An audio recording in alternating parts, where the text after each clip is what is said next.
महादेव और अमर दिए की कथा। प्राचीन काल में हिमालय की गोद में एक छोटा सा गांव था, देवकुंड। यह गांव अपनी सादगी और शांति के लिए तो प्रसिद्ध था, पर एक समस्या ने सबको परेशान कर रखा था। गांव के अमरदीप नाम के पवित्र मंदिर में जलने वाला दिव्य दीपक बुझने लगा था। कहा जाता था कि जब तक वह दीपक जलता है, गांव की सुख समृद्धि बनी रहती है। गांव के लोग रोज पूजा करते, घी चढ़ाते, मंत्र बोलते, पर दीपक हर रात बुझ जाता। महादेव का आह्वान। एक दिन गांव की सबसे छोटी बच्ची नंदा ने सोचा, सब कोशिश कर चुके, अब मैं कोशिश करूंगी। वह अकेली ही सुबह सुबह मंदिर पहुंची और भोलेनाथ की मूर्ति के सामने बैठकर बोली, हे महादेव, अगर ये दीपक आपकी कृपा से जलता है तो इसे बुझने मत देना। गांव वालों का विश्वास टूट रहा है। उसकी मासूम प्रार्थना सुनकर शिव मुस्कुरा पड़े। कैलाश से मंद समीर चली और महादेव उसके सामने प्रकट हुए, पर एक घुमक्कड़ तपस्वी के रूप में। तपस्वी की शिक्षा। महादेव ने नंदा से पूछा, बेटी, दीपक बुझ क्यों रहा है? नंदा बोली, मुझे तो नहीं पता, सब लोग कहते हैं कि कोई दोष पड़ गया है। तपस्वी शिव ने दिए को देखा और शांत स्वर में बोले, दीपक को घी की नहीं, सच्चे भाव की जरूरत है। जब तक लोग इसे बस एक रिवाज समझकर जलाएंगे, दिया नहीं जलेगा। पर प्रेम और आस्था से भर दिया जाए तो यह दीपक अमर हो जाएगा। नंदा ने अपने छोटे हाथों से दिए में घी डाला, लेकिन इस बार उसके मन में कोई भय नहीं था, केवल प्रेम था। दीपक का चमत्कार। जैसे ही उसने दीपक जलाया, लौ असाधारण तेजी से चमकी। हवा चल रही थी, फिर भी लौ स्थिर थी, मानो शिव की जटाओं की तरह अडिग। गांव वाले दौड़ते हुए आए और यह चमत्कार देखा तो आश्चर्य से भर गए। उसी क्षण तपस्वी ने अपना असली रूप धारण किया। गगन में त्रिशूल चमका, डमरू की अनहद ध्वनि गूंज उठी और शिव प्रकट हो गए। शिव का वरदान। महादेव बोले, हे देवकुंड वासियों, दीपक को बुझने से किसी दोष ने नहीं, तुम्हारे मन की उदासीनता ने रोका था। पर इस बच्ची ने केवल प्रेम से इसे छुआ, और प्रेम ही ईश्वर का सच्चा दीपक है। उन्होंने नंदा को आशीर्वाद दिया, तुम्हारे हृदय की भक्ति इस गांव को सदा सुरक्षित रखेगी। उस दिन से वह दीपक अमरदीप सच में कभी नहीं बुझा। गांव में फिर से समृद्धि लौटी और नंदा का नाम श्रद्धा से लिया जाने लगा। लोग कहते, जब मन सच्चा हो तो महादेव स्वयं दीपक बनकर रोशनी दे जाते हैं। महादेव और अमर दिए की कथा, भाग 2। नंदा का पहला संकल्प। अमरदीप के चमत्कार के बाद देवकुंड में खुशियां लौट आईं। पर नंदा के मन में एक नया प्रश्न उठने लगा, महादेव ने मुझ पर इतना भरोसा क्यों किया? क्या मैं सच में कुछ कर सकती हूं? एक दिन सुबह सुबह जब पहाड़ों से कुहासा उतर रहा था, नंदा फिर मंदिर पहुंची। दिया शांत और उज्ज्वल जल रहा था। उसी समय मंदिर के बाहर हलचल मची। गांव वालों ने देखा कि नदी का पानी अचानक कम होने लगा था। नदी का सूखना। देवकुंड की जीवन रेखा मालगंगा नदी थी। अगर नदी सूख जाती तो खेत, जानवर और लोग सब संकट में पड़ जाते। गांव के बुजुर्ग घबरा गए। एक बोला, ये कोई अपशकुन है। दूसरा बोला, हमने जरूर कोई भूल की है। सभी परेशान थे, पर नंदा शांत खड़ी थी। उसके मन में तपस्वी महादेव के शब्द गूंज रहे थे, जब मन सच्चा हो तो प्रेम ही प्रकाश देता है। नंदा की एकाग्र प्रार्थना। नंदा अकेली ही नदी किनारे बैठ गई। उसने आंखें बंद कर लीं और मन में बोली, हे महादेव, आपने दीपक को रोशनी दी, अब मेरे गांव को जीवन दीजिए। मैं छोटी हूं पर मेरा विश्वास बड़ा है। धीरे धीरे हवा थम गई। पक्षियों ने गाना बंद कर दिया, जैसे प्रकृति भी उसकी प्रार्थना सुन रही हो। अचानक उसकी आंखों के सामने एक धुंधला सा प्रकाश प्रकट हुआ, और उसी प्रकाश से महादेव का तेजस्वी शांत स्वर सुनाई दिया।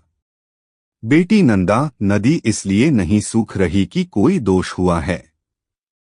नदी इसलिए थम गई है क्योंकि पहाड़ों के ऊपर की मानवलालसा बढ़ गई है।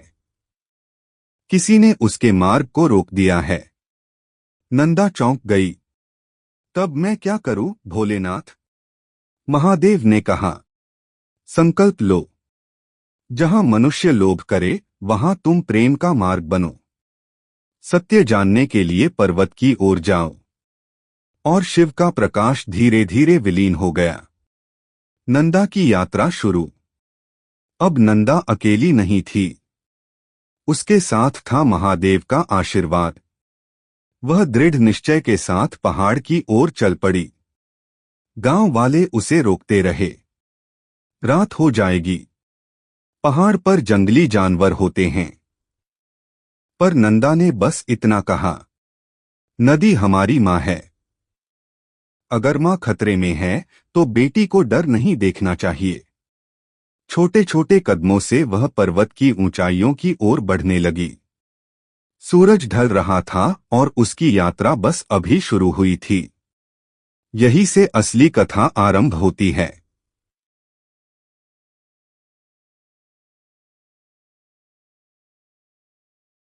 महादेव और अमर दिए की कथा, भाग 3। पर्वत का रहस्य। नंदा रात होने से पहले पहाड़ की तलहटी तक पहुंच गई। चारों तरफ अंधेरा फैलने लगा था। गांव इतनी दूर पीछे छूट चुका था कि उसकी रोशनी भी नजर नहीं आ रही थी। लेकिन नंदा नहीं डरी, क्योंकि उसे विश्वास था कि महादेव उसके हर कदम के साथ हैं। रहस्यमयी गुफा। रास्ते में उसे एक अजीब सी गुफा दिखाई दी। गुफा के द्वार से हल्की सी चमक आ रही थी, जैसे कोई दीपक जल रहा हो। नंदा ने हिम्मत करके अंदर कदम रखा। अंदर पहुंचते ही उसने देखा पत्थरों पर बहते हुए पानी के निशान, हवा में घी की सुगंध, और सबसे आश्चर्य, दीवार पर उकेरा हुआ त्रिशूल। वह समझ गई, यह स्थान साधारण नहीं है। शायद महादेव उसे यहीं लाए हैं। नदी रोकने वाला कारण। गुफा के सबसे अंदर नंदा ने एक बड़ा पत्थर देखा, जो पानी के प्राकृतिक मार्ग को पूरी तरह रोक रहा था। नदी इसी कारण नीचे गांव तक नहीं पहुंच पा रही थी। लेकिन पत्थर अजीब तरह से तराशा हुआ था। नंदा ने ध्यान से देखा, और उसके दिल में हल्की सी बेचैनी हुई। पत्थर पर खुदा हुआ था, धनगिरी साम्राज्य। यह नाम उसने सुना था। पहाड़ के उस पार एक लालची राजा था, राजा धनगिरी। कहते थे कि वह पहाड़ों का पानी अपने किले तक मोड़ने के लिए कुछ भी कर सकता था। नंदा समझ गई, यह कोई प्राकृतिक घटना नहीं बल्कि मनुष्य का लालच था। नंदा की पुकार। वह तुरंत घुटनों पर बैठ गई और बोली, हे महादेव, आपने कहा था कि जहां लोभ हो वहां प्रेम से रास्ता बनेगा। पर मैं तो अकेली हूं। यह भारी पत्थर कैसे हटाऊं? उसी क्षण गुफा में एक दिव्य कंपन फैला। त्रिशूल का चिन्ह हल्का सा चमका, और नंदा के सामने एक प्रकाश प्रकट हुआ। यह किसी देवता का नहीं बल्कि एक प्राणी का था। बर्फीली तितली। प्रकाश से एक सुंदर चमकदार तितली उभरी। उसके पंख पारदर्शी थे और उनमें हिमालय की बर्फ जैसा चमक था। तितली ने नंदा के कंधे पर बैठकर धीरे से कहा, मैं कैलाश की हिमतितली हूं। महादेव ने मुझे तुम्हारी सहायता के लिए भेजा है। नंदा चकित बट खुश। उसने पूछा, क्या तुम पत्थर हटा पाओगी? तितली मुस्कुराई, शक्ति अकेले में नहीं, संगठन में होती है। और वह उड़कर गुफा के बाहर गई। कुछ ही क्षण में सैकड़ों तितलियां आसमान से उतर आईं। हर तितली हिम की तरह हल्की, पर उनके साथ एक तेज हवा उठी। दिव्य प्रयास। तितलियां पत्थर के चारों ओर घूमने लगीं। हवा तेज होती गई। गुफा में दामरू की सी ध्वनि गूंज उठी, मानो महादेव स्वयं हवा का मार्ग बना रहे हों। नंदा ने पूरी शक्ति से पुकारा, महादेव, नदी को फिर से जीवन दीजिए। एक तेज झोंका आया और पत्थर धीरे धीरे हटने लगा। अचानक धड़र्रर्र, पत्थर किनारे गिरा और पानी की धारा मुक्त हो गई। मालगंगा नदी जोरदार गर्जना के साथ फिर से बहने लगी। नंदा की आंखों से खुशी के आंसू बह निकले। महादेव की आवाज। पानी के प्रवाह के ऊपर एक मधुर गंभीर स्वर गूंजा, बेटी, जहां इंसान बांध बनाता है, वहां दया से रास्ता खोलने वाला भी चाहिए। आज तुमने वही किया। नंदा ने हाथ जोड़कर प्रणाम किया। लेकिन यात्रा अभी समाप्त नहीं हुई थी, क्योंकि महादेव ने आगे कहा, नंदा, अब समय है राजा धनगिरी से मिलने का। सच्चा परिवर्तन वहीं से आएगा। गूंज धीरे धीरे शांत हो गई। नंदा ने अंतिम बार नदी की बहती धारा को देखा और नए साहस के साथ पर्वत के उस पार की ओर चल पड़ी। सच का सामना करने और लालच को चुनौती देने। नंदा की अंतिम परीक्षा और दिव्य आशीर्वाद। नदी मुक्त हो गई थी, गांव बच गया था और राजा धनगिरी सुधर चुका था। लेकिन नंदा की कहानी यहीं खत्म नहीं होती, क्योंकि हर महान आत्मा को एक अंतिम परीक्षा से गुजरना पड़ता है।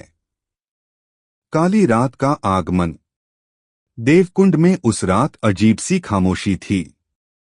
आसमान में बादल घिराए, तारे गायब हो गए और अमरदीप की लौ पहली बार हल्की सी कांपने लगी। गांव वाले घबरा गए। क्या फिर कोई संकट आ गया? नंदा समझ गई, यह एक संकेत है। महादेव उसे किसी अंतिम कर्तव्य के लिए बुला रहे थे। वह अकेली ही मंदिर पहुंची। अमरदीप की लौ धीरे धीरे मध्यम हो रही थी, जैसे उसे किसी की आवश्यकता हो। नंदा ने घुटनों पर बैठकर कहा, हे महादेव, यदि कोई अंतिम परीक्षा है, मैं तैयार हूं। अचानक मंदिर का पूरा आंगन प्रकाश से भर गया। महादेव का अंतिम संदेश। महादेव का दिव्य स्वर गूंजा, बेटी नंदा, आज अमरदीप बुझ नहीं रहा, बल्कि तुम्हें सौंपा जा रहा है। अब से इसकी रोशनी तुम हो। लेकिन इसके लिए तुम्हें एक सत्य जानना होगा, जो किसी को पता नहीं। नंदा ने आश्चर्य से पूछा, कौन सा सत्य महादेव? महादेव प्रकट हुए, शांत, तेजस्वी और सर्वज्ञ स्वरूप में। नंदा का दिव्य जन्म। शिव बोले, तुम साधारण बालिका नहीं हो, तुम मेरी करुणा का अंश हो। जब पृथ्वी पर लोगों के हृदय कठोर होने लगे, तब पार्वती के आशीर्वाद से तुम्हारा जन्म हुआ, ताकि तुम लोगों को प्रेम, साहस और सत्य का मार्ग दिखा सको। नंदा की आंखों में आंसू आ गए। उसे पहली बार समझ आया कि क्यों महादेव उसके हर कदम पर साथ थे। अंतिम परीक्षा, निस्वार्थता। महादेव ने कहा, अमरदीप की लौ तब तक अमर रहेगी जब तक उसे जलाने वाला मन निस्वार्थ रहेगा। क्या तुम वचन देती हो कि तुम इस गांव और इस द्वीप की रक्षा बिना किसी अपेक्षा के करोगी? नंदा ने बिना सोचे कहा, हाँ महादेव, जब तक मैं हूं, प्रेम की रोशनी बुझने नहीं दूंगी। और उसी क्षण दीपक की लौ अचानक प्रचंड स्वर्णिम हो उठी। उसकी चमक से पूरा देवकुंड आलोकित हो गया। आसमान के बादल हट गए, तारे फिर चमकने लगे। नंदा अमरदीप की रक्षक। महादेव मुस्कुराए, आज से तुम अमरदीप की अनंत रक्षक हो। जब भी किसी के दिल में अंधेरा बढ़ेगा, तुम्हारी करुणा उसकी राह रोशन करेगी। फिर धीरे धीरे महादेव का दिव्य रूप आकाश में विलीन हो गया। नंदा शांत खड़ी रही। अमरदीप की स्वर्णिम लौ उसके चेहरे पर चमक रही थी। अब वह डरती नहीं थी, क्योंकि उसने महादेव का उद्देश्य समझ लिया था। उस दिन से देवकुंड सदैव सुखी रहा, नदी कभी नहीं सूखी, और अमरदीप, वह सच में कभी नहीं बुझा। और लोग कहते हैं, जहां एक बालिका का हृदय सच्चा हो, वहां महादेव स्वयं प्रकाश बनकर रहते हैं। कहानी समाप्त।